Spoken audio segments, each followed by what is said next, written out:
तो मुझे पता ही नहीं चला 1 करोड़ कब अचीव हुआ। And to be very honest, मुझे 10 करोड़ का मार्क भी मुझे फील नहीं हुआ कि कब अचीव हुआ। अगर कोई 30 के सैलरी पर मंथ कमा रहा है और उसका गोल है फाइनेंशियली फ्री होना जल्दी, तो इसमें जो थिंकिंग मॉडल है वो क्या होना चाहिए? इसमें सबसे पहले तो थिंकिंग मॉडल ये होना चाहिए कि तो आपके स्टेप्स क्या होते हैं म्यूचुअल फंड को सिलेक्ट करने के लिए? सिंपल स्टेप्स है। नंबर 1 मैं देखता हूँ, बस ये 3 चीज़ें मुझे बहुत कंफर्ट दे देती हैं। आपने रिसेंटली एक पोस्ट भी डाली थी जिसमें एक ETF में आपको 340% का रिटर्न मिला था। तो मैं अभी आप साथ साथ ही खोल रहा हूँ, शायद उसका रिटर्न और बढ़ गया हो, तो मैं आपको एग्जैक्टली अपने मोबाइल में ओपन करके भी दिखा देता हूँ।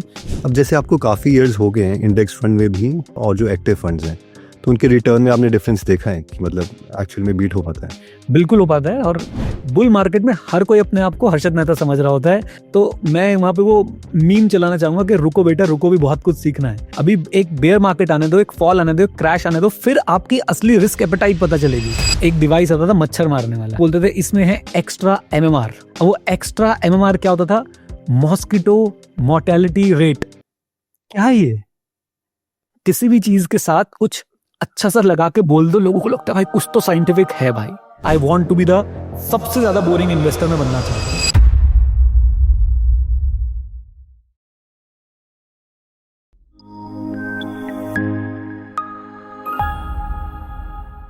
मैं रिसेंटली अभी मैंने रिसर्च करा था, तो वहाँ पे एक पहले 7-10 महीने पहले एक पॉडकास्ट रिलीज हुआ था आई थिंक आपका। उसमें लिखा था 25 CR आपने कैसे बनाए। फिर 3 महीने पहले इट वाज लाइक 30 CR। तो बहुत ही इंटरेस्टिंग जर्नी थी कि 7 महीने में like you made 5 CR। But उससे पहले मैं ये जानना चाहता हूँ कि जैसे जो जल्दी लोग फाइनेंशियली फ्री हुए हैं, उन्होंने कुछ ना कुछ कन्वेंशनल तरीके से डिफरेंट किया है ताकि अपनी जो अर्निंग्स हैं उनको एक्सलेट करने के लिए। तो आपकी जो जर्नी है उसमें क्या हुआ था सर? तो मैं तो पहले तो इस बात से डिसएग्री करता हूँ कि कुछ अलग किया। मैं तो बहुत ही कन्वेंशनल तरीके से आगे बढ़ा हूँ। बस जी। पॉइंट ये था कि मैंने अपने प्रोफेशन पे जो मेरा एक्टिव इनकम का सोर्स है, मैंने उस पर बहुत ध्यान दिया। That's it, that is the only thing. मैं एक टीचर हूँ, मैं CA स्टूडेंट्स को पढ़ाता हूँ और साथ साथ में आज की डेट में मैं पर्सनल फाइनेंस जैसे कि म्यूचुअल फंड हो गया, रिटायरमेंट प्लानिंग हो गया, या NISM के कुछ कोर्सेज वगैरह भी करवा रहा हूँ स्टूडेंट्स को। तो मैं उस पर पूरा फोकस रखता हूँ, उस पर पूरी कोशिश करता हूँ वैल्यू ऐड करूँ, और उस वैल्यू एडिशन की वजह से मेरा बिजनेस अच्छा चलता है, तो मेरे पास एक्टिव इनकम ज़्यादा आ जाती है। राइट। मुझे नहीं। लगता है कि to do extraordinary things in life, do ordinary things in ordinary manner. और हम में से ज़्यादातर लोग उसी में फेल हो जाते हैं कि हम अपने रोज़ के काम काज को भी अच्छे से नहीं कर पाते हैं। अगर आप अपने रोज़ के काम काज को अच्छे से करें तो डेफिनेटली आपकी एक्टिव इनकम बढ़ेगी, और एक्टिव इनकम बढ़ेगी तो आपके पास जो है वो सेविंग के लिए, इन्वेस्टिंग के लिए हमेशा सरप्लस जो है वो रहेगा, प्रोवाइडेड दैट आप अपने खर्चे कम कर रहे हैं। कि फिर एक मोमेंट आया होगा आपकी जर्नी में, क्योंकि आप भी मिडिल क्लास से हैं, तो एक मोमेंट आया होगा जब आपको लगा होगा यार एक नंबर अचीव हो गया कुछ फाइनेंशियल फ्रीडम का, या माइट भी कंट्रोल वाला। तो वो क्या नंबर था और उस टाइम मतलब क्या चल रहा था आपकी लाइफ में? देखो, मैं बहुत ऑनेस्टली इस बात का आंसर करता हूँ। राइट। अगेन, मैं नहीं चाहता कि एक्चुअली मैंने कभी फील नहीं किया इस बात को। लोग बोलते हैं 1 crore is a big number, 1 crore जब अचीव हो जाता है, मुझे पता ही नहीं चला 1 करोड़ कब अचीव हुआ। And to be very honest, मुझे 10 करोड़ का मार्क भी मुझे फील नहीं हुआ कि कब अचीव हुआ। ओके। अब इसमें कई लोग बोल सकते हैं कमेंट्स में, या मैं कभी सोशल मीडिया पे इस बारे में बात करूँ तो कहते हैं झूठ बोल रहे हो। या मैं झूठ बोल के क्या करूँगा? आज जो मेरे पास इक्विटी, मेरा पोर्टफोलियो या जो मेरी नेटवर्थ है, मैं उसको भी बहुत ज़्यादा ऐसे लेके ऐसे फील नहीं करता कि ओहो ये भी अचीव हो गया, वो भी अचीव हो गया। It's okay, it's totally okay. आज ही मेरे खर्चे उतने ही हैं जितने मैं पहले कर रहा था, बस थोड़ा सा ज़्यादा अच्छा खाना पीने पे और अच्छी हेल्थ के लिए थोड़े ज़्यादा खर्चे करता हूँ। अदरवाइज मेरे खर्चे उतने ही हैं जितने मैं पहले कर रहा था। राइट। जी। एंड स्पेशल फील मुझे तभी होता है जब, मैं आपको ऑनेस्टली एक बात बताता हूँ, जिस दिन मैं बहुत अच्छा पढ़ा लेता हूँ, जिस दिन मेरी क्लास से मैं सेटिस्फाइड होता हूँ कि यार आज तो मैंने कुछ बहुत अच्छा पढ़ाया, आज मैंने कुछ बहुत अच्छी बात बताई अपने स्टूडेंट्स को, या आज मैंने कुछ इस तरीके से पढ़ाया कि मैं बहुत सेटिस्फाइड फील कर रहा हूँ अंदर से, आई थिंक उस टाइम पे मुझे बहुत ज़्यादा स्पेशल फील होता है, रादर देन आज मेरी इतनी सेल हुई, या आज मेरा ये नंबर अचीव हुआ, आज मेरी नेटवर्थ अचीव हुई। ये नंबर्स अब सिर्फ नंबर्स ही रह गए हैं, और इनसे मुझे कोई बहुत ज़्यादा किक नहीं मिलती। तो मतलब काफ़ी लोग बीच में गलतियां भी करते हैं, कुछ ना कुछ एक नंबर आ जाता है। पहले मिडिल क्लास जो उससे निकले होते हैं लाइफ से, वो बहुत ज़्यादा कॉन्शियस होते हैं कि 1 रुपया भी नहीं खर्चना, 1 रुपया भी नहीं खर्चना। लेकिन जब वो एक नंबर अचीव हो जाता है उसके बाद वो ऐसा ना जैसे गाड़ी को थर्ड गियर में चलाते हैं वैसे, कि कुछ शो ऑफ में आ जाते हो, आप आ ही जाते हो क्योंकि आपके अराउंड वैसा हो रहा होता है। तो आपने कुछ वैसी गलतियां की हों? नहीं, मुझे ना ऐसा लगता है कि डेफिनेटली मैं अपने शौक पूरे कर रहा हूँ, जी। बट मेरा माइंड ऐसा ट्रेन हो चुका है, शायद इन्वेस्टिंग के बारे में पढ़ पढ़ के, एंड स्पेसिफिकली वैल्यू इन्वेस्टिंग के बारे में पढ़ पढ़ के, specifically Ben Graham, Warren Buffett, Charlie Munger, और इन सब की चीज़ें पढ़ पढ़ के मेरा माइंड ऐसे ट्रेन हो चुका है कि मैं गाड़ियाँ खरीदते समय भी ना वैल्यू इन्वेस्टिंग के बारे में थोड़ा सा सोच रहा होता हूँ, और मैं हमेशा समझता हूँ कि आपकी लाइफ में दो तरह के एरर हो सकते हैं, error of commission and error of omission, right. So मैं ओमिशन वाले एरर करके जो है वो काफ़ी खुश रहता हूँ, कमीशन वाले एरर नहीं करता हूँ। अब इन दोनों में क्या फ़र्क होता है, फॉर एग्जाम्पल मेरे से 4 अच्छी गाड़ियाँ छूट जाएँ, लेकिन मेरे मेरे को कभी गलत गाड़ी नहीं खरीदनी। अब गलत गाड़ी नहीं खरीदनी मतलब कि ऐसी गाड़ी नहीं खरीदनी जिसको खरीदने के बाद मैं उसके मेंटेनेंस के लिए रो रहा हूँ, जिसको खरीदने के बाद वो 3 महीने सर्विस सेंटर पे खड़ी है, जिसको खरीदने के बाद वो इंश्योरेंस वालों को मुझे चक्कर ही काटने पड़ रहे हैं, राइट। राइट। सो पॉइंट ये है कि डेफिनेटली मिडिल क्लास जब आगे बढ़ता है तो ये एक बहुत बड़ा रीज़न भी है कि वो वेल्थ क्रिएट नहीं कर पाते, कि उनका लाइफ़स्टाइल भी जो है वो अकॉर्डिंगली इंक्रीज़ होता जाता है।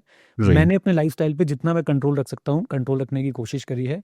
मैं एक एक कार एंथुसियास्ट हूँ, मुझे कार्स वगैरह चलाने में मज़ा आता है, तो वो शौक मैं अपना पूरा कर रहा हूँ। मैं एक टेक्नोलॉजी में मेरा काफ़ी इंटरेस्ट है, तो मैं उस शौक को भी जो है वो पूरा कर रहा हूँ, right. But at the same time मैं ध्यान रखता हूँ कि मैं ऐसी चीज़ें ना खरीदूँ जिनको लेके मुझे किसी से, मतलब मैं किसी के कंपैरिजन में आके कभी कोई चीज़ नहीं खरीदना चाहता। मेरा एक सिंपल सा रूल है कि मनी जो है ना, पैसा जो है वो एज अ टूल यूज़ होना चाहिए to live a better life, rather than as a scoreboard कि मेरे पास आपसे ज़्यादा है, या मैं आपसे अच्छी गाड़ी चला रहा हूँ, या मैं आपसे अच्छे घर में रह रहा हूँ। तो फाइनेंस या अपनी मनी मैनेजमेंट कह लो या इन्वेस्टिंग कह लो, उसमें how has the journey changed over time? मतलब पहले आप क्या करते थे, in terms of risk taking ability, in terms of how you saved, how you invested? आप में से जितने भी लोग हैं जिन्हें स्टॉक मार्केट इन्वेस्टिंग में इंटरेस्ट है, उनके लिए एक छोटा सा अपडेट है कि जो शुभम है वो संडे को एक वेबिनार कर रहे हैं। तो जिन्हें नहीं पता शुभम के बारे में, शुभम 29 की एज में फाइनेंशियली फ्री हो गए थे, इसलिए अमेजॉन यूएस की जॉब छोड़ के वो बैंगलोर इंडिया शिफ्ट हो गए और एक फुल टाइम इन्वेस्टर बन गए। तो अगर आप इस वेबिनार में इंटरेस्टेड हैं और शुभम के एक्सपीरियंस से सीखना चाहते हैं, तो इसके लिए आप डिस्क्रिप्शन में दिए गए लिंक से वेबिनार के लिए रजिस्टर कर सकते हैं। और जैसे ही आप वेबिनार के लिए रजिस्टर करते हो, you will get a free short course on your WhatsApp कि जो स्टॉक प्राइस है किसी भी कंपनी का, वो इंक्रीज या डिक्रीज कैसे होता है, प्लस अ कैलकुलेटर जो शुभम यूज करते थे जब वो अपनी फाइनेंशियली फ्री की जर्नी में थे। इसके साथ साथ जब आप संडे को वेबिनार ज्वाइन करोगे तो you will also get a free gift there. हम एक वेबिनार में मैक्सिमम 400 लोगों को एक्सेप्ट करते हैं। अगर इस वीक का वेबिनार आप मिस करते हैं तो आपको अगले हफ्ते तक वेट करना पड़ेगा। सो मैं अगर आपको इसका बैकग्राउंड दूं तो आई qualified my CA final exams in 2011, and people think कि जिसने CA क्लियर कर लिया उसको तो वो तो फाइनेंस का तो बादशाह है ही, उसे तो सारे स्टॉक्स अच्छे राइट। पता होंगे, वो तो स्टॉक मार्केट के बारे में बाय डिफॉल्ट वो एक एक्सपर्ट जानता होगा। ही होगा जी। तो मैं ये मिथ बस्ट कर देता हूँ, चाहे CA हो, चाहे CFA हो, चाहे MBA फाइनेंस हो, कोई भी स्टॉक मार्केट एक्सपर्ट नहीं होता बिकॉज ऑफ देयर डिग्रीज और क्वालिफिकेशन और सर्टिफिकेशन, राइट। सितंबर 2016 तक टू बी वेरी प्रिसाइज मैंने कुछ ज़्यादा स्टॉक मार्केट में इन्वेस्ट ही नहीं किया, बस मैं बिजी था अपने ऑक्यूपेशन में, अपने प्रोफेशन में, उसको आगे बढ़ाने में, राइट। एंड जब 2016 में थोड़े बहुत पैसे इकट्ठे होने शुरू हो गए, तो मेरे पास, जैसे एक नॉर्मल व्यक्ति की लाइफ में होता है कि बैंक मैनेजर्स को आपका बैंक बैलेंस दिख रहा होता है, and they try to convince you कि और इस जाते म्यूचुअल हैं। फंड में इन्वेस्ट कर दो। तो मेरा भी HDFC बैंक में अकाउंट था, वहाँ से मेरे पास एक मैनेजर आता है, कहते हैं जी म्यूचुअल फंड में इन्वेस्ट कर दो, and you will be surprise कि मैंने 2,000 रुपये महीने की SIP शुरू करी थी। कोई फंड पे ज़्यादा रिसर्च नहीं किया था, बस उठा के 2,000 रुपये महीने की रेगुलर फंड के अंदर एक SIP अपनी शुरू कर दी। देन 2017 में जैसे जैसे मेरा बैंक बैलेंस बढ़ता गया ना, तो मुझे रियलाइज़ होता गया कि मुझे इस पैसे को कहीं ना कहीं तो डिप्लॉय करना पड़ेगा। 2017 वाज द ईयर जहाँ पे मेरा स्टॉक मार्केट की एक्चुअल एजुकेशन, एक्चुअल लर्निंग जो है वो शुरू हुई, राइट। मैंने इंडेक्स फंड्स के बारे में सीखा, और जहाँ तक रिस्क लेने वाली बात है, मैं आपको बता दूं कि मैं शुरू से ही एक रिस्क एवर्स व्यक्ति रहा हूँ। मेरा बहुत सिंपल सा प्रिंसिपल है, lose as less as possible, lose your capital as less as possible. और उसके पीछे का लॉजिक बहुत क्लियर है मेरे पास। आप जितना कम कैपिटल लूज करेंगे, आपके पास नो। उतना ही कैपिटल बचा होगा कंपाउंडिंग के लिए जब मार्केट अच्छे फेज में आएगी। तो इसलिए जी। मैं शुरू में इंडेक्स फंड्स में इन्वेस्ट करता था, आई 2017, 18, 19 में इंडेक्स फंड के अंदर रहा, एंड 2018 के एंड में आते आते मैंने एक्टिव फंड्स को एक्सप्लोर किया, और मैंने इस तरह के एक्टिव फंड्स ढूंढने शुरू करे जहाँ पे रिस्क जो है वो बहुत कम होता है, यानी कि उनका डाउनसाइड प्रोटेक्शन ज़्यादा है, मार्केट कैप्चर डाउनसाइड रेशियो जो है वो कम है। एंड मैं हमेशा से रिस्क को ना, हमेशा से मेरी कोशिश ये है कि मैं रिस्क को मिनिमाइज करूं रादर देन रिटर्न्स को मैक्सिमाइज करना। मैं हमेशा रिस्क को मिनिमाइज करने के चक्कर में रहता हूं। जैसा मैंने पहले भी बोला था कि I am very happy with error of omissions, but मैं एरर ऑफ कमीशन नहीं करना चाहता। और एरर ऑफ कमीशन कब होता है? जब आप लोग बेस्ट बनने की कोशिश करते हैं, और जब कोई बेस्ट बनने की कोशिश करता है तो वो ऐसी जगहों पे पैसे लगा देता है जहां से पैसा रिकवर होना नामुमकिन हो जाता है। राइट। जैसे कि इंडेक्स फंड से जब आप एक्टिव फंड्स में आए, तो ये कहीं ना कहीं मतलब आपने एक्सेप्ट किया होगा कि इंडेक्स फंड को बीट करना पॉसिबल है। Which is like against the theory. अब कन्वेंशनली अब वैसा हो गया है कि वॉरेन बफेट की बेट हुई है, जो जो चीज़ें हुई हैं, तो वो क्या था कि आपका वो माइंड शिफ्ट आया कि इट इज़ पॉसिबल? सो मेरी इंडेक्स फंड की इन्वेस्टमेंट आज भी ऐसे इंटैक्ट है, और मैंने इंडेक्स फंड में ऐसा नहीं कि 2018 मैंने इंडेक्स फंड को छोड़ दिया था। आई थिंक 2022-23 में आने के बाद मैंने अपने इंडेक्स फंड की इन्वेस्टमेंट्स को रोक दिया, राइट। और मैं अब सिर्फ एक्टिव फंड्स के अंदर हूँ, और इंडेक्स मेरा जो भी इन्वेस्टमेंट है वो एज इट इज़ इंटैक्ट वहाँ पे रखी हुई है, राइट। जी। तो ऐसा मैंने क्यों किया? क्योंकि मुझे ऐसा लगता है कि इन्वेस्टमेंट में भी ना आपके फेजेस होते हैं। मैंने 2018 एंड से लेके 2022 तक मैंने एक्टिव फंड्स को बहुत पास से स्टडी करने की कोशिश करी, राइट, कि कैसे ये लोग इंडेक्स फंड को बीट कर रहे हैं, कौन सा फंड जो है वो रेगुलरली बीट कर रहा है, कौन सा फंड ये इंश्योर कर रहा है कि इंडेक्स वाले शेयर्स के अंदर इन्वेस्ट करूं, बस उन स्टॉक से बच जाऊं जिन स्टॉक्स में कुछ गड़बड़ है, जिन स्टॉक्स का आरओसी सही नहीं है, जिन स्टॉक्स की मैनेजमेंट सही नहीं है, जो माइनॉरिटी शेयर होल्डर्स का ध्यान नहीं रखते। एक्चुअली में यही हो रहा है। एक्टिव फंड मैनेजमेंट वाले क्या कर रहे हैं, वो इंडेक्स उठाते हैं, इंडेक्स में से ही जो है वो आप उनका मैक्सिमम शेयर होल्डिंग देखेंगे वो इंडेक्स वाले शेयर्स के अंदर ही होगी, बस वो किसी तरह से फिल्टर लगा के इंडेक्स के उन शेयर से बच जाते हैं जिन शेयर्स के अंदर जो है वो पैसा डूब सकता है।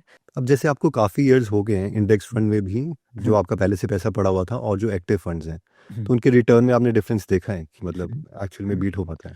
बिल्कुल हो पाता है। और सी, कंपैरिजन करना ना गलत है, क्योंकि मैं इंडेक्स कर रहा हूँ निफ्टी 50, मैं एक्टिव कर रहा हूँ फ्लेक्सी कैप, तो फ्लेक्सी कैप का बेंचमार्क वो निफ्टी 500 वो उसको भी बीट कर पा रहा है, मेरा एक्टिव फंड बड़े आराम से जो है बीट कर पा रहा है, डेफिनेटली बीट कर पाता है। बट प्रॉब्लम क्या है, आपने अगर 3 इडियट्स देखी हो तो उसमें ना एक बड़ा अच्छा डायलॉग है कि हम फर्स्ट आ जाए तो क्या बोलते हैं, हम फेल हो जाए तो दुख होता है, लेकिन दोस्त फर्स्ट आ जाए तो ज्यादा दुख होता है। राइट। सो अगर मैं आपको इसका एक कोर बताऊं प्रॉब्लम का, तो प्रॉब्लम यही है कि हम लोग कम रिटर्न्स कमा के बहुत खुश हैं, लेकिन हमारा पड़ोसी जब ज्यादा कमा लेता है तो हमें दिक्कत होनी शुरू हो जाती है, राइट। मुझे ऐसा लगता है कि रिटर्न्स के बेसिस पे तो इन्वेस्टमेंट करनी नहीं चाहिए। इंसान को सबसे पहले अपने गोल्स बनाने चाहिए कि okay, this is my goal, I have to achieve this goal, and for achieving this goal here is my plan, and मेरे प्लान में ये 4 म्यूचुअल फंड या 2 म्यूचुअल फंड या एक्टिव फंड और ये इंडेक्स फंड आते हैं, और मैं इस पर स्टिक करूंगा। प्रॉब्लम ये होती है एक्टिव फंड में, जब आप रिटर्न्स कंपेयर कर रहे हैं, पहली बात तो मैं तो रिटर्न्स के लिए जाता ही नहीं, जैसे मैंने बताया मैं हमेशा रिस्क मिनिमाइजेशन पे ध्यान रखता हूँ। और दूसरा मुझे लगता है कि अगर मैं इंडेक्स में मतलब मैं अगर एक्टिव फंड में इन्वेस्ट कर रहा हूँ तो मैं हमेशा ये सोच के इन्वेस्ट कर रहा हूँ ये इंडेक्स को, अपने बेंचमार्क को बीट करता रहे कंसिस्टेंटली, लेकिन अपनी कैटेगरी में सबसे बेस्ट हो, मैं ये टारगेट बिल्कुल नहीं रखता हूँ। और बाय गॉड्स ग्रेस जो एक्टिव फंड मैंने चूज करे वो अपने बेंचमार्क को एक्टिवली बीट मतलब कंसिस्टेंटली बीट करते हुए आ रहे हैं। I am very happy with that. और वो बीट भी इसलिए कर रहे हैं, उन्होंने उसी निफ्टी 500 से तो शेयर चूज करे हैं, बस फंड मैनेजर समझदार है तो उन्होंने उन कंपनी से अपने आप को दूर रखा है जो फ्रॉड करती हैं, एज सिंपल एज दैट, या जो किसी तरह के फाइनेंशियल डिजास्टर में फंस जाती हैं। तो आपके स्टेप्स क्या होते हैं म्यूचुअल फंड को सिलेक्ट करने के लिए? बहुत सिंपल स्टेप्स है मेरे म्यूचुअल फंड को सिलेक्ट करने के लिए। खैर, मुझे नहीं लगता कि मुझे अगले 10 साल तक सिलेक्ट करना है, या मैंने पास्ट के 8-10 साल में भी शायद 2-3 ही म्यूचुअल फंड सिलेक्ट करें। सिंपल स्टेप्स हैं। नंबर 1 मैं देखता हूँ रोलिंग रिटर्न्स, कम से कम 7-8 साल के रोलिंग रिटर्न्स देखने की मैं कोशिश करता हूँ। नंबर 2 मैं स्टैंडर्ड डेविएशन पे ध्यान देता हूँ। नंबर 3 मैं कैप्चर रेशियो डाउन साइड पे बहुत ज़्यादा ध्यान देता हूँ। बस ये 3 चीज़ें मुझे बहुत कंफर्ट दे देती हैं। थोड़ा बहुत मैं एएमसी और फंड मैनेजर पे भी स्टडी कर लेता हूँ, उसके लिए आज की डेट में मैं एआई का यूज़ कर लेता हूँ कि बेसिक रेड फ्लैग्स वहाँ से हमें दिख जाते हैं। इतना अगर आप पता कर लेते हैं मोर देन सफिशिएंट है। बट फिर मैं आपको बोल रहा हूँ, म्यूचुअल फंड सेलेक्ट करके आप क्या करेंगे जब आपका गोल ही क्लियर नहीं है। So number 1 is your goal should be very much clear कि भाई आप अचीव क्या करना चाह रहे हैं। एक इंसान की लाइफ में बहुत सारे गोल हो सकते हैं, रिटायरमेंट हो सकता है, हाउस परचेजिंग हो सकती है, गाड़ी परचेज करना हो सकता है, बच्चों की शादी, अपनी शादी, बच्चों की एजुकेशन, या आपकी फॉरेन वेकेशन हो सकती है। तो आपको डिफरेंट डिफरेंट गोल बनाने पड़ेंगे, गोल के लिए प्लान, और प्लान के लिए फिर आपको म्यूचुअल फंड सेलेक्ट करने पड़ेंगे। The problem is we start from selection of mutual fund, हम रिवर्स जा रहे होते हैं, जबकि हमें सबसे पहले गोल डिसाइड करना चाहिए, उसके हिसाब से म्यूचुअल फंड सेलेक्ट करने चाहिए। अगर कोई मतलब लेट्स से 30 के सैलरी पर मंथ कमा रहा है और उसका गोल है नॉर्मली फाइनेंशियली फ्री होना जल्दी, लेट्स से कि ही इज़ 22-23 और 40 इयर्स तक उसे फाइनेंशियली फ्री होना है, बट क्योंकि वो मैरिज करेगा तो बाकी गोल्स अपने आप ही बन जाएंगे, शादी वाला भी, बच्चे वाला भी, और ये सारी इच्छाएं। तो इसमें जो थिंकिंग मॉडल है वो क्या होना चाहिए, जैसे आप बता रहे हैं कि रिवर्स कैलकुलेट करना चाहिए? इसमें सबसे पहले तो थिंकिंग मॉडल ये होना चाहिए कि अगर आप 22 साल की उम्र में 30,000 रुपये कमा रहे हैं, वेरी गुड, ग्रेट। आज की डेट में बहुत लोग हैं शायद जिनको 22 साल की उम्र में 30,000 रुपये ना मिल रहे हो, और बहुत लोग हैं शायद इनसे ज़्यादा ही मिल रहे हो, बट ज़्यादातर लोग वो होंगे जो नहीं कमा पा रहे होंगे। अगर आप 22 साल की उम्र में किसी जॉब के थ्रू 30-35,000 रुपये कमा रहे हैं, बहुत बढ़िया। मेरी पहली सजेशन आपको हमेशा यही रहेगी कि भाई सबसे पहले आप अपना मेडिकल इंश्योरेंस लें। टर्म इंश्योरेंस लें, राइट। और कोशिश करें कि आप ये अपनी 30,000 की सैलरी को कैसे आप बढ़ा सकते हैं, कैसे आप अपने एम्प्लॉयर को ज़्यादा वैल्यू दे सकते हैं और आप जो है ज़्यादा सैलरी ले सकते हैं। तो आप अपनी इनकम कैसे बढ़ा सकते हैं, मेरा फोकस उस पर रहेगा। साथ साथ में एक बात ध्यान रखने को मैं ज़रूर बोलूँगा कि लाइफस्टाइल एक्सपेंसेस को ना बढ़ाएं अपनी इनकम के साथ। अगर आपकी इनकम बढ़ रही है तो अपने लाइफस्टाइल एक्सपेंसेस को आप कंट्रोल में रखेंगे, तभी आपके पास सरप्लस जनरेट होगा। नाउ इसके लिए नेक्स्ट मेरे पास क्या मॉडल होगा बताने के लिए। आप एक बार अपना medical insurance, term insurance ensure कर लेंगे, उसके बाद आपने एक बात ध्यान रखनी है कि आपने 2 इंस्टॉलमेंट शुरू करनी है अपनी, एक इमरजेंसी फंड की और एक शुरू करनी है आपने अपनी इन्वेस्टमेंट की, राइट। राइट। इन्वेस्टमेंट के लिए वही, अगर कुछ नहीं आता तो आप इंडेक्स फंड के थ्रू जा सकते हैं। थोड़ा बहुत एक्सपोजर है, आपने कहीं से कुछ सीखा हुआ है तो आप एक्टिव फंड के लिए भी जा सकते हैं। बट एक्टिव फंड में बहुत ज़रूरी है कि आप अपना बिहेवियर मैनेज कर पाए, राइट। और ये दोनों फंड्स भी कब शुरू करेंगे, पहले आपको अपने गोल्स क्लियर करने पड़ेंगे। फॉर एग्जाम्पल, अभी इस तरह का व्यक्ति जो है वो हो सकता है घर खरीदना चाहता हो, राइट। तो उसको अपने घर का एक गोल बनाना पड़ेगा कि मैं आज से 10-15 साल बाद घर खरीदना चाहता हूँ। एक कुछ ना कुछ कैलकुलेशन उसको एक्सेल पे, कैलकुलेटर पे करके जरूर देखनी पड़ेगी कि मुझे क्या अमाउंट चाहिए, कितने समय बाद चाहिए, मैं आज कितना इन्वेस्ट कर सकता हूँ, हर साल में उसे कितना बढ़ा सकता हूँ। तो ये उसको मॉडल्स में फिगर्स खुद भरने पड़ेंगे, राइट। अब देखिए, हर किसी की जीवन जो है वो अलग होता है। हो सकता है इस व्यक्ति के माता पिता के पास कोई घर हो, ये अपना घर ना बनाना चाहता हो, राइट। राइट। हो सकता है इसका शादी की बातें भी सॉर्टेड हो कि मुझे she is going to my life partner, he is going to my life partner, right. तो उनके साथ मिलकर भी आप पूरी की पूरी प्लानिंग कर सकते हैं। पर्सनल फाइनेंस की सबसे खास बात क्या है ना, it's more personal than finance, right. तो आपको राइट। बैठ के खुद से अपने सारे सर्कमस्टेंसेस लिखने पड़ेंगे, प्रेजेंटली आप कहाँ पे हैं, और उसके हिसाब से आपको डिसाइड करना पड़ेगा कि आपको क्या स्टेप्स लेने हैं। मोटे मोटे तौर पे अगर किसी ने इंश्योरेंस प्रॉपर ले रखा है, इमरजेंसी फंड बना रखा है, वो एक गोल बेस्ड इन्वेस्टिंग कर रहा है, ही सॉर्टेड, कोई प्रॉब्लम नहीं आएगी। हाँ, इमरजेंसी फंड है, प्रॉब्लम आती है तो वो आपको वहाँ पे हेल्प भी कर देगा। तो अभी आपने एक्चुअली घर की बात करी, सो मतलब आई थिंक आपके हिसाब से मतलब is it a good decision to buy a house और a bad decision to buy a house? अब again, personal finance is more personal than finance. अब मैं आपको बहुत सारे डिफरेंट डिफरेंट केसेस बता देता हूँ। नंबर 1, मान लीजिए कोई एक व्यक्ति है, उसके पास वर्क फ्रॉम होम है, वो सिंगल ही रहना चाहता है, अपनी लाइफ में एंजॉय करना चाहता है, क्यों लेना है उसको घर, राइट। अब ऑन द अदर साइड दूसरा व्यक्ति है जिसकी शादी हो चुकी है, राइट, अपने करियर के, चाहे वो इनिशियल फेज में है, उसको मैं बोलूंगा भाई करियर के इनिशियल फेज में हो तो वेट करो। आप पहले डिसाइड कर लो कि आपका करियर आपको कहाँ ले जाने वाला है, राइट। आप बैंगलोर जाने वाले हो, मुंबई जाने वाले हो, दिल्ली रहने वाले हो, दुबई जाने वाले हो, एंड देन डिसाइड करो। अगर मैं रूल बनाना चाहूँ तो वही, शायद करियर के अर्ली फेजेस में किसी को घर नहीं लेना चाहिए, क्योंकि आपको नहीं पता होता कि आपकी लाइफ में भी आपके साथ क्या क्या होने वाला है, आप क्या काम करने वाले हैं, आप कहाँ पे जाके सेटल होंगे। घर राइट। लेना चाहिए नहीं, तो इसमें ना मैथ से ज़्यादा जो है ना वो आपके इमोशंस भी इन्वॉल्व होते हैं। और मैंने अपना घर बहुत लेट लिया है, एंड क्यों लिया मैंने, क्योंकि मुझे पता चल गया था मैं अगले 10-12 साल तो यहाँ रहूंगा ही रहूंगा मिनिमम, राइट। क्योंकि मेरे बच्चों का एडमिशन हुआ जिस स्कूल में, मैंने बिल्कुल स्कूल के पास घर लिया है। एंड आई एम प्रिविलेज्ड कि मैंने ऐसा घर बना पाया जो मेरे ऑफिस के बिल्कुल पास है, और मुझे वॉक करके जाने में मुश्किल से 3 मिनट लगते हैं अपने घर से ऑफिस और ऑफिस से घर। तो ये भी एक बड़ा इंपॉर्टेंट फैक्टर होता है कि आपका वर्क प्रोफाइल किस तरीके का है। तो घर लेना एक इमोशनल चीज़ है, आप घर ज़रूर लीजिए, करियर के थोड़े लेट फेज में लीजिए, जब आपको थोड़ी क्लैरिटी आ जाए आप अल्टीमेटली करने के वाले हैं। और एक चीज़ मैं जो बोल सकता हूँ वो ये कि आप ना घर वो लीजिए जो आप मेंटेन कर पाएँ, क्योंकि आने वाले समय में ना घर खरीदने के बाद भी आप किराए पे रह रहे होंगे, क्योंकि मेंटेनेंस वगैरह सब बहुत ज़्यादा जाती है, राइट। तो फॉर एग्जांपल, मैंने अपना ऑफिस जो है छोटा बनाया, ऑफिस जो है बड़ा बनाया है, घर जो है छोटा बनाया है, क्योंकि मुझे हमेशा से लगता था घर मेरे को यहाँ पे बिताना है अच्छा खासा समय। ऑफिस का क्या है, जिस दिन मैं काम बंद करूंगा मैं उस दिन ऑफिस बंद करके जो है सेल आउट कर सकता हूँ, राइट। तो ये मेरे कुछ थॉट्स हैं। कोई भी आपका डिसीजन नहीं दिलवा सकता कि आपको घर चाहिए नहीं, वो आपको बैठ के खुद से लिख के देखना पड़ेगा कि मुझे घर लेना है नहीं लेना है, कहाँ लेना है, कितना बड़ा लेना है, कितना छोटा लेना है, और करियर के कौन से फेज में लेना है। अब कई लोग हैं जो एक्चुअली में अभी लोन ले चुके हैं और फिर उनको हम्म, आता है कि अभी इन्वेस्टमेंट करें या पहले लोन चुका दें, क्योंकि वहाँ पे हम्म, प्रेशर है।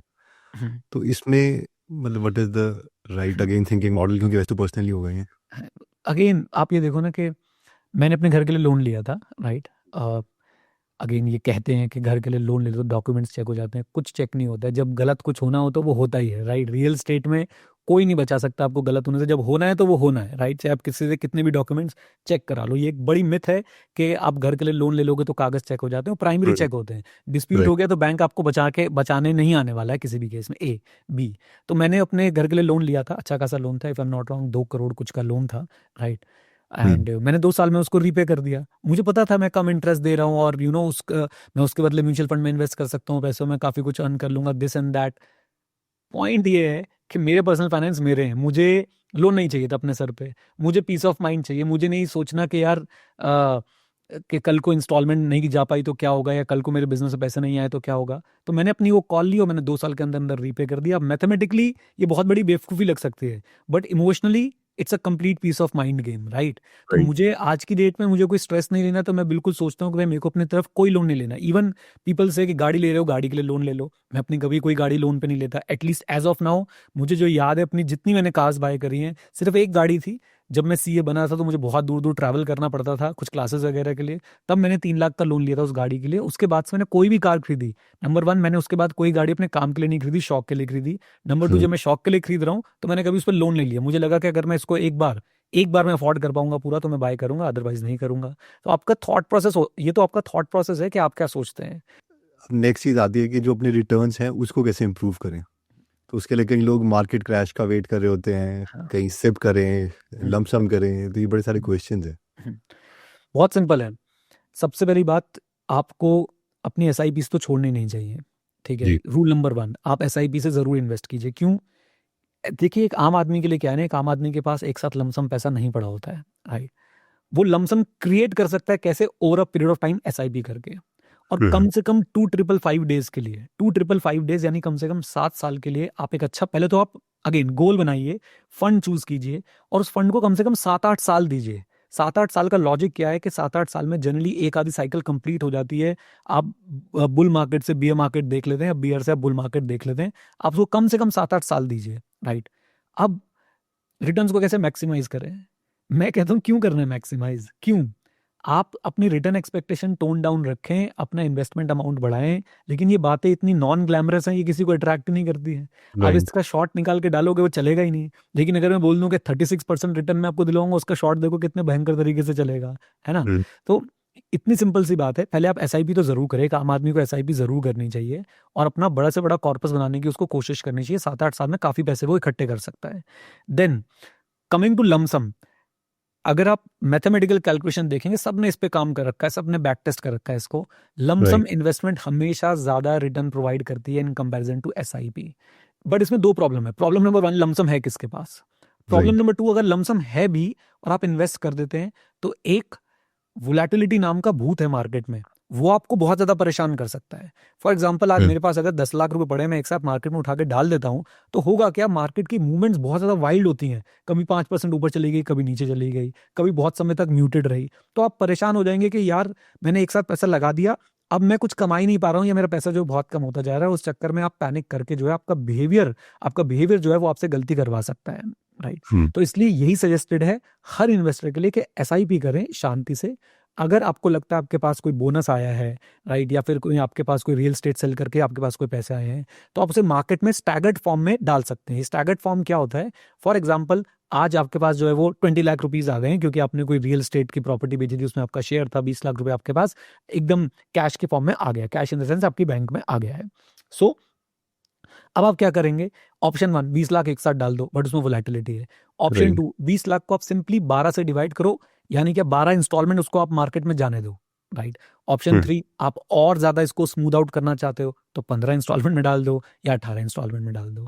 इस तरीके से मैं भी यही पॉलिसी फॉलो करता हूँ। हाँ, अगर मेरे पास कैश पड़ा है, कैश जो है ना, कैश, ये शायद हार्वर्ड मार्क्स ने ये बात बोली थी, cash is not gonna powder, cash is a loaded gun. Cash helps you to buy assets worth $3 or $4 for only $1, right? यानी कि 3-4 रुपए की चीज वो आपको 1 रुपए में खरीदने में मदद करते हैं। Cash should be declared as a warfare. मतलब कैश जो अगर आपके पास पड़ा है और मार्केट उस समय डाउन है, उस समय फिर आपको वो गट्स चाहिए उस समय इन्वेस्ट करने के लिए, राइट। कि आप देख रहे हैं कि मार्केट 40% डाउन आ गई है, आपके पास कैश पड़ा है, are you ready to enter into this fire? क्योंकि ये फायर अभी पता नहीं और कितना जलेगी, ये 40 से 60% भी नीचे जा सकती है, या फिर वहां से बाउंस बैक भी कर सकती है। तो अगर आपके पास कैश पड़ा है तो भी मेरा बहुत सिंपल फंडा है, I have just stopped investing in direct stocks. मेरे पास जो थोड़े बहुत डायरेक्ट स्टॉक्स पड़े हैं वो रहेंगे शायद फॉर लाइफ रहेंगे, राइट। कभी अगर ऐसा लगा कोई रेड फ्लैग लगा उन स्टॉक्स में तो बेच दूंगा, अदरवाइज मैं अब डायरेक्ट स्टॉक्स नहीं करता हूँ। तो मैं कभी भी स्टॉक्स में बाय द डिप नहीं करूंगा, रादर मैं म्यूचुअल फंड में आसानी से बाय द डिप करता हूं। क्योंकि जब मैं म्यूचुअल फंड्स बाय कर रहा होता हूं तो मैं एक स्टॉक नहीं, मैं पूरा का पूरा एक पोर्टफोलियो ऑफ स्टॉक्स बाय कर रहा होता हूं डिप के अंदर, राइट। तो डेफिनेटली कैश वैल्यू ऐड कर सकता है आपके पोर्टफोलियो में, लेकिन जरूरी नहीं है कि आप बाय द डिप करें। आप लोन लेके बाय द डिप ना करें, आप फोमो में आके बाय द डिप ना करें। तो ये बाय द डिप वाला कॉन्सेप्ट लगता बहुत खूबसूरत है, बट उस समय एक तो आपकी कन्विक्शन होनी चाहिए, उस समय आपके पास रेडिली कैश अवेलेबल होना चाहिए। अगर है दोनों चीजें, please go for it. Otherwise simply अपने एसआईपी करते रहे। और मैंने अपने एक्सपीरियंस से सीखा है कि एसआईपी मत रोकिए, कभी मार्केट को टाइम करने की कोशिश मत कीजिए। आप अपनी एसआईपी कंटिन्यू रखें, मौका मिलेगा तो देख लेंगे, लेकिन आप अपनी एसआईपी कंटिन्यू रखिए। अच्छा, इसमें आपने एक बहुत अच्छी बात बोली कि फोमो में आके ना खरीदे, बिहेवियर मैनेज करें। सो अब जैसे कुछ लोग होते हैं by default high risk takers, या फिर बड़े छक्के मारने में ही विश्वास रखते हैं, चाहे उसके लिए आउट भी हो जाएँ, राइट?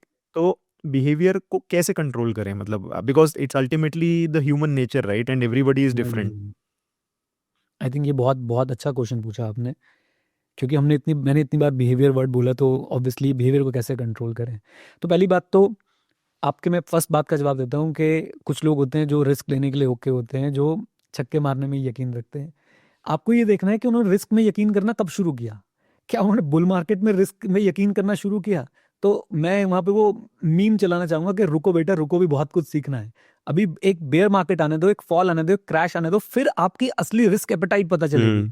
बुल मार्केट में हर कोई अपने आप को हर्षद मेहता समझ रहा होता है। बुल मार्केट में हर कोई समझता है कि भैया मेरे पास मिडास टच है, मैं जिसको छूंगा वो सोना हो जाएगा, और वैसा हो भी रहा होता है। इवन आप कबाड़े को भी छूते हैं तो वो सोना बन जाता है, राइट? राइट। तो वहां पे अगर आपने अपनी रिस्क टेकिंग एबिलिटी को जज किया है, तो मैं आपको ये बोलना चाहता हूँ, बहुत गलत किया है आपने, बहुत ज्यादा गलत किया है। एक बात।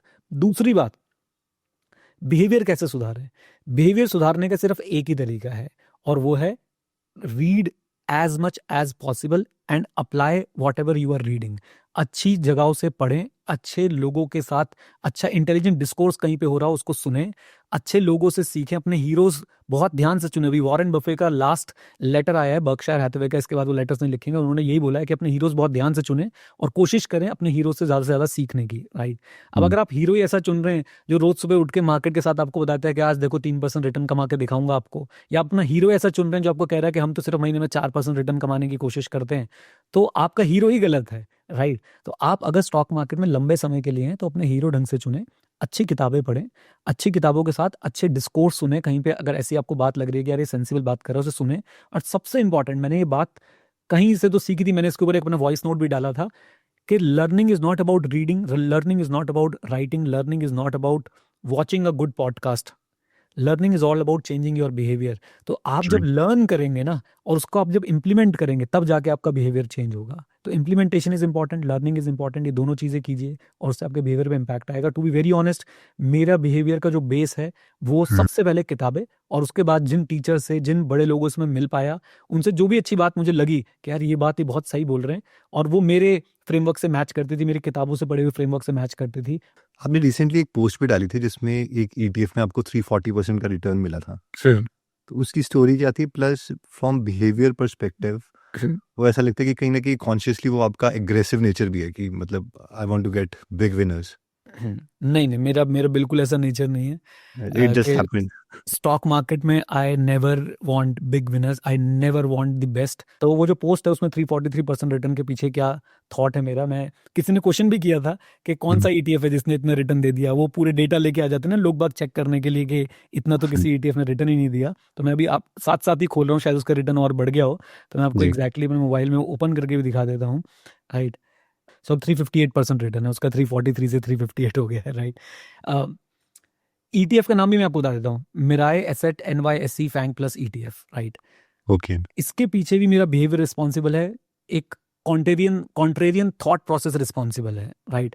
क्या कॉन्ट्रेरियन थॉट प्रोसेस है? जिस समय मैंने ये खरीदा, जिस समय मैंने ये ईटीएफ खरीदा, लोग उस समय इस ईटीएफ को बेच रहे थे। लोग उस समय इस ईटीएफ के अंदर जो कंपोनेंट्स है उससे नफरत कर रहे थे, राइट? और मुझे ऐसा लग रहा था कि यार ये इसके अंदर जो कंपनीज है ना, वो कंपनीज को ऐसा नहीं है कि वो कंपनीज खत्म हो जाएंगी या वो कंपनीज डिलीट हो जाएंगी। फंडामेंटली सब कुछ ठीक चल रहा है। तो मार्केट आपको ऐसे मिसप्राइस अपॉर्चुनिटी देती रहती है, राइट? अगर आप इंटेलिजेंट इन्वेस्टर पढ़ेंगे, उसका चैप्टर नंबर 8 निकाल के पढ़ेंगे, तो वहां पे आपको बता रखा है कि भैया जो मिस्टर मार्केट है वो आपको ऐसे मिसप्राइस अपॉर्चुनिटीज फेंकता रहता है आपके ऊपर। अब आपके ऊपर है कि आप उसे लेना चाहते हैं नहीं लेना चाहते हैं। सो मैंने जब ये ईटीएफ लिया उससे पहले मैंने सारी चीजें चेक करी। मुझे सिंपल नजर आता था कि ये तो एक कंप्लीटली मिसप्राइस अपॉर्चुनिटी है।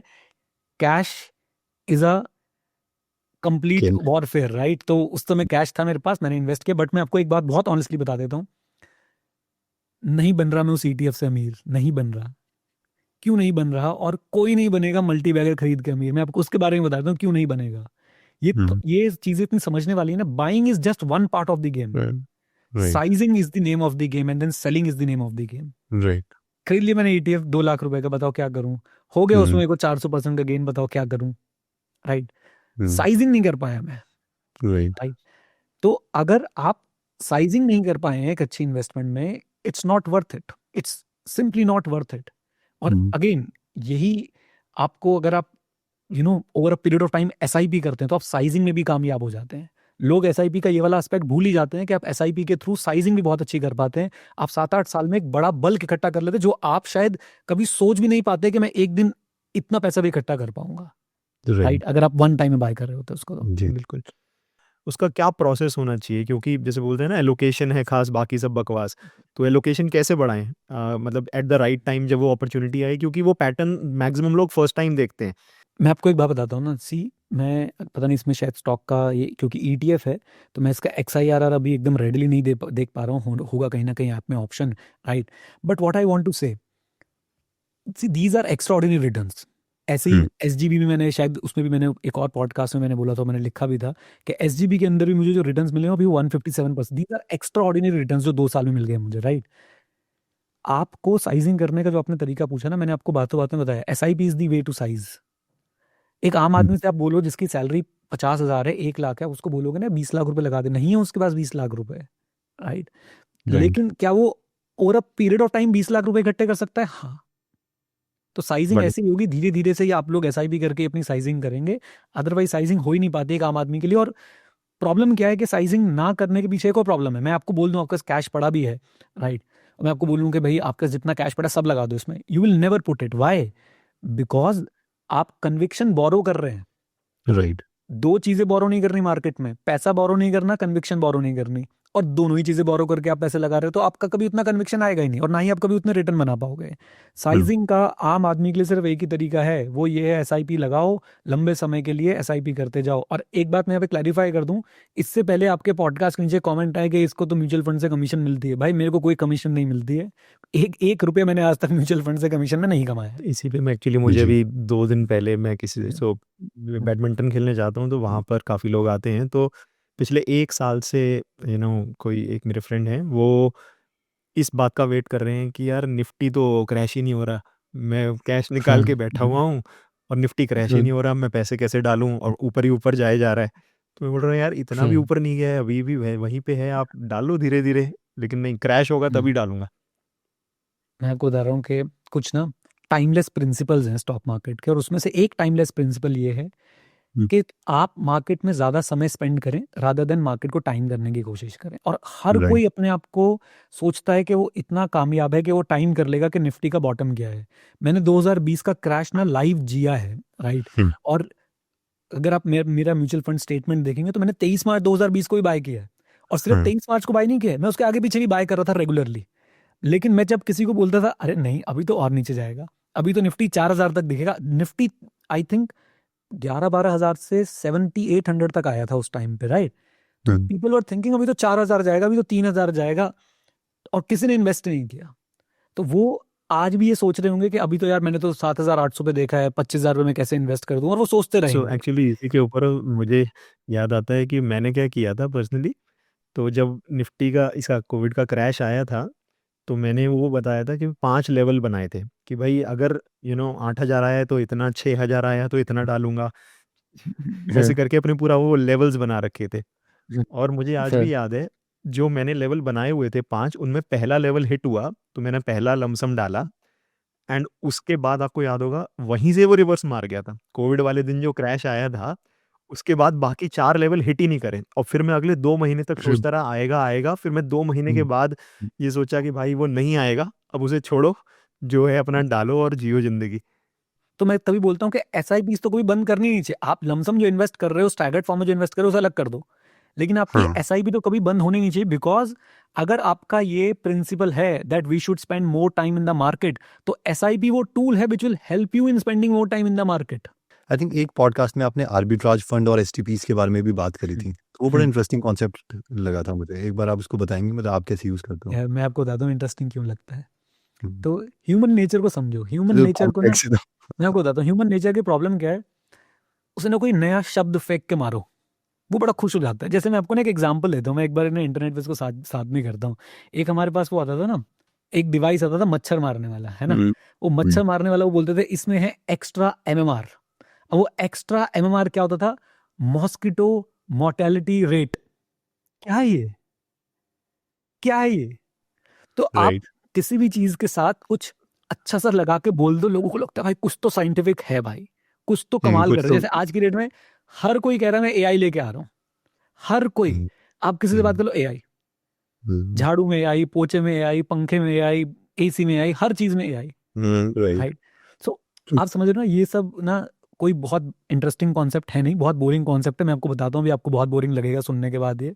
और मैं as a investor I want to be the सबसे ज्यादा बोरिंग इन्वेस्टर मैं बनना चाहता हूँ, क्योंकि बोरिंग इन्वेस्टर्स जो है वो जीत रहे होते हैं अपने जीवन में इन्वेस्टमेंट में। राइट। क्या है एसटीपी? सो मेरे पास अब ये जो अब लोग बार बार पूछते हैं 25 करोड़ से 30 करोड़ कैसे हो गया, 20 से 30 करोड़। अरे भाई मैंने इन्वेस्ट किया, ये मेरा लमसम पैसा है, इसमें कोई रिटर्न नहीं बने मेरे। रिटर्न तो, और सी, मैं अपने एक्यूमुलेशन फेज के अंदर हूँ। आई एम नॉट कंसिडरिंग माई, मुझे अभी म्यूचुअल फंड में इन्वेस्ट करते हो समय कितना हुआ है? 7-8 साल बस। 2016 से अगर शुरुआत हुई थी, 2016 में तो 2000 रुपए की एसआईपी थी। फिर 2017 में अगर मैं मान लूँ एंड में मैंने शुरुआत करी इंडेक्स फंड में, और 2018 में एक्टिव फंड में, तो समय हुआ ही कितना? 18, 19, 20, 21, 22, 23, 24, 25, 7वां साल हुआ है अभी, राइट। तो मैं राइट। तो अभी टाइम फ्रेम देख रहा हूँ 15-20 साल और, क्योंकि मेरी भी एक्टिव इनकम अच्छी चल रही है। मैं अपने कॉर्पस से एज सच कुछ विड्रॉ नहीं कर रहा हूँ। हो सकता है 5 साल बाद डिसीजन ले लूँ कि मुझे अब और एक्टिवली काम नहीं करना। हो सकता है मैं 10 साल बाद लूँ, और हो जी। सकता है कि मेरी एक्टिव इनकम चलती रहे जब तक मैं काम कर रहा हूँ, जब तक मैं जिंदा हूँ। सो हम्म, मेरे पास बहुत लमसम पैसा था जो एफडीज वगैरह में पड़ा हुआ था, राइट।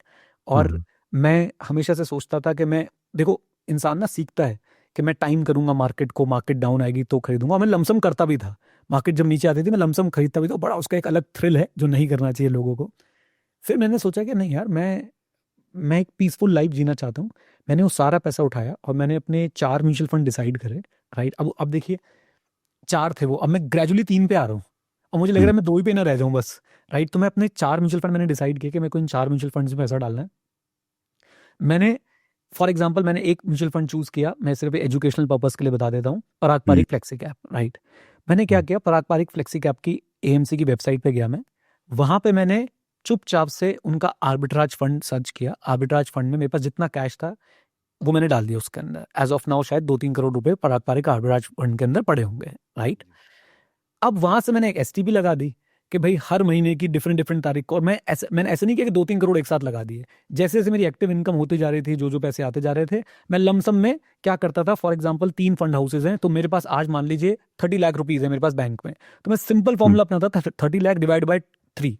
3 फंड हाउसेज हैं, 10 लाख एक के आर्बिट्राज में, 10 लाख एक के आर्बिट्राज में, 10 लाख एक के एक बार आप आर्बिट्राज में। इनको सिंप्लीफाई करके बता सकते हैं, पहले जिन्हें नहीं पता आर्बिट्राज और एसटीपी क्या है? अच्छा, तो आर्बिट्राज फंड बिल्कुल देसी भाषा में सुनना चाहते हो तो वो ऐसा है कि फरीदाबाद में अगर आलू 5 रुपए किलो मिल रहे हैं और गुड़गांव में 7 रुपए किलो बिक रहे हैं, तो आपने फरीदाबाद से आलू खरीदे 5 रुपए किलो, गुड़गांव में जाके बेच दिए 7 रुपए किलो, 2 रुपए आपने बीच में कमा लिए। हम्म, आर्बिट्राज यही होता है। आर्बिट्राज फंड में क्या होता है, आपकी जो कैश मार्केट और फ्यूचर मार्केट है उसके बीच का जो प्राइस डिफरेंस होता है उसका फायदा उठाया जाता है। ये होता है जी। Arbitrage fund, right. These funds can give you up to 6 to 8% return kind of thing. 6 से 7 लगा लीजिए, 6 से 7% के आसपास रिटर्न देते हैं। But the beauty is these funds are treated as equity funds, and when हाँ। These funds are treated as equity fund, तो सबसे बड़ा बेनिफिट एटलीस्ट मेरे केस में क्या है, टैक्सेशन का है। Short right. टर्म में 20% और लॉन्ग टर्म में 12.5% over and above 1.25 lakh, right. ना। तो ये इनका फायदा है। Why I choose arbitrage and not the liquid fund और the debt funds, because debt fund आज की केस में, आज की डेट में आपके हाथ में आपके स्लैब रेट पे टैक्सेबल होते हैं, और आर्बिट्राज फंड जो है वो लॉन्ग टर्म में 12.5% पे टैक्सेबल होते हैं, शॉर्ट टर्म में आपके जो है वो 20% पे टैक्सेबल होते हैं। And just to clarify what is this long term and short term, तो आप इक्विटी के केस में आप लॉन्ग टर्म शॉर्ट टर्म कैसे डिसाइड करते हैं? पीरियड ऑफ होल्डिंग के बेसिस पे डिसाइड करते हैं। Up to 12 months it is short term, and above 12 month it become long term, right. जी। तो ये आर्बिट्राज फंड का बेसिक कॉन्सेप्ट है, राइट। सो मैंने आर्बिट्राज फंड में वहां से पैसे डाले, वहां से मैं क्या करता हूँ, एसटीपी लगा देता हूँ। और एसटीपी में कैसे लगाता हूँ?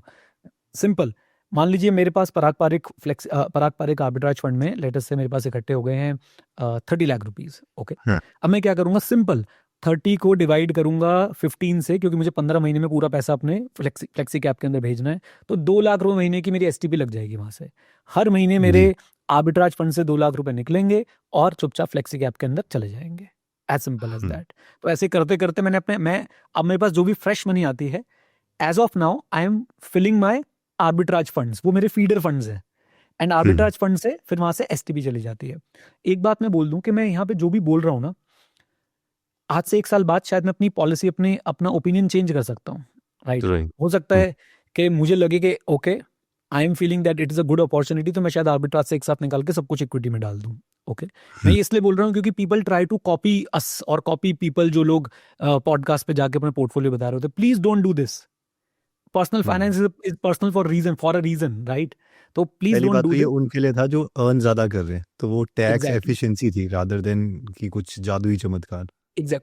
कोई चमत्कार नहीं है। मैं कहता रहा हूँ वो एमएमआर है कि कोई नया वर्ड साथ में जोड़ दो, लोगों को लगता है भाई कुछ तो साइंटिफिक बात हो गई है, राइट? और ये अभी जैसे एक बहुत बड़ा वो आया था, ब्रोकर हाउस आया था कि अलादीन सॉफ्टवेयर ला रहे हैं, ये ला रहे हैं, वो ला रहे हैं।